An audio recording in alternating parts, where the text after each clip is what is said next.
All right, I took some time off today. I had a bit of a headache, so I was binge watching The Godfather of Harlem, and I can tell you something. Growing up in Harlem, that is motherfucking super accurate. That's all I can tell you.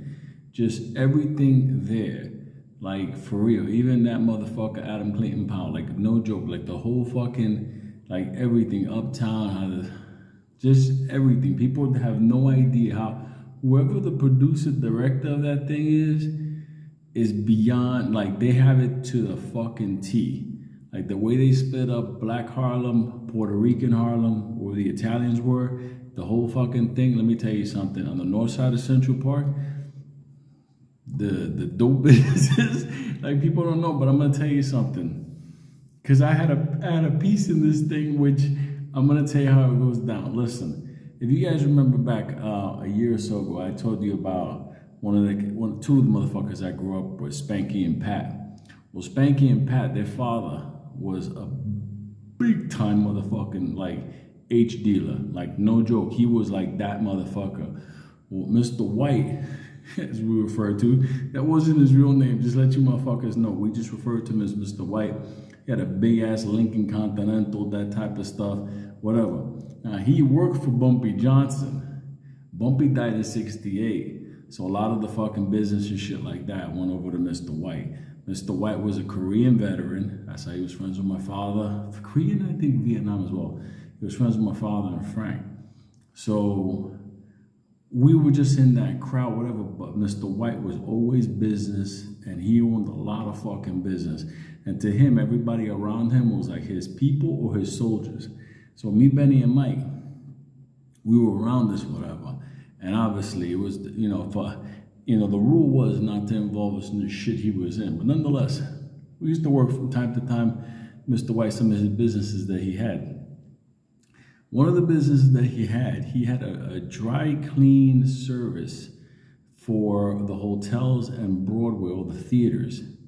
Now, one day he turns around and he tells us that we're gonna go with one of his guys to a Broadway theater because this Broadway theater, the people that are doing the theater play there, they haven't been paying the fucking bills.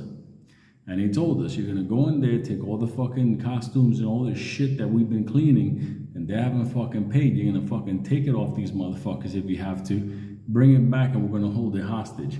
Now, technically speaking, since that had nothing to do with the drug trade, it was okay to do business this way.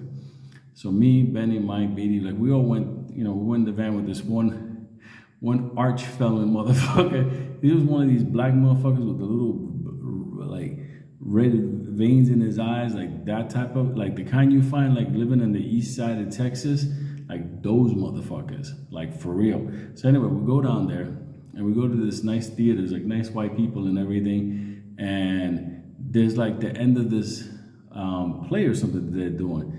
And, like we're just waiting for them to like come in, they take off their costumes or whatever the fuck whatever, they drop it in the laundry bins, and then we're gonna take the laundry bins and we're gonna hijack this shit. That's it, you don't pay, you don't play type shit. Mr. White spoke. So all of a sudden, we're running late. And somebody turns around and he says, wait a minute, why are you guys taking our costumes today? You're not supposed to take it today for cleaning. It's supposed to be in the morning, and then you bring it back before the theater opens up again. And this crazy black motherfucker's like, you ain't getting these costumes back until you pay. So now these motherfuckers got nervous and they didn't want to give up their costumes. But Mr. White told us, yeah, these motherfuckers would get the costume. It was just like that. So anyway, these motherfuckers were like putting up a fight. Like they literally got physical. These fucking like super transmethylite unicorns. They dressed like cats and shit like that. They got the nails and the whiskers and shit. And they got a little bit touchy, pushy, whatever. And then it all broke out to a fight. And we started fucking these cats up. I mean, like no joke. Like I fucking choked out. I slammed. I hit a cat with a chair. Like he was a big cat. Like whatever. He's like this big dude. Like he's like dressed with like the whole thing, whiskers and everything. We fucked these motherfuckers up. I was too young to even notice. It was like 17 motherfuckers all dressed like cats.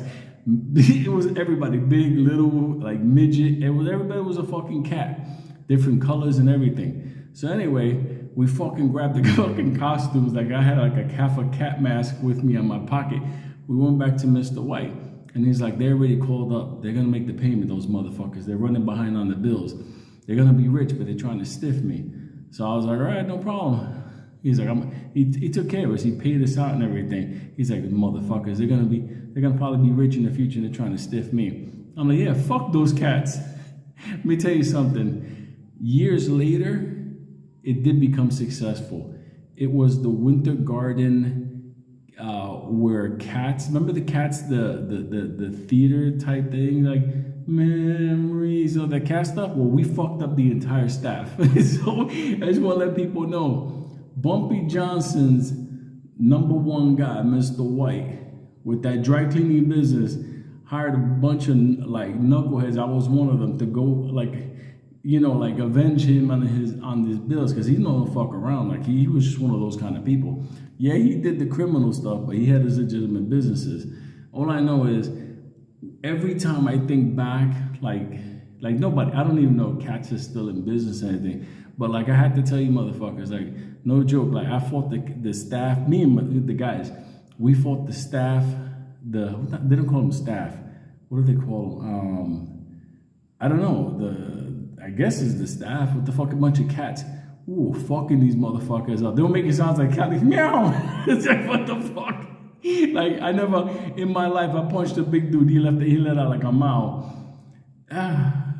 Serves me right now, years later, to kidnap Luna. So I just want to let you know, The Godfather of Harlem is fucking 100% like accurate. I'm waiting to see if Mr. White's character is there. And I think one cat there, the Korean veteran, like if they ever, I'm just right now in a certain, you know, episode, like right now, you know, like the war's starting out. But if they refer to that motherfucker as Mr. White, I think I'm going to turn fucking white. Memories. That's fucked up. I punched him in his mouth. He's fucking the meow. Sorry, I love motherfuckers. I'll talk to you tomorrow.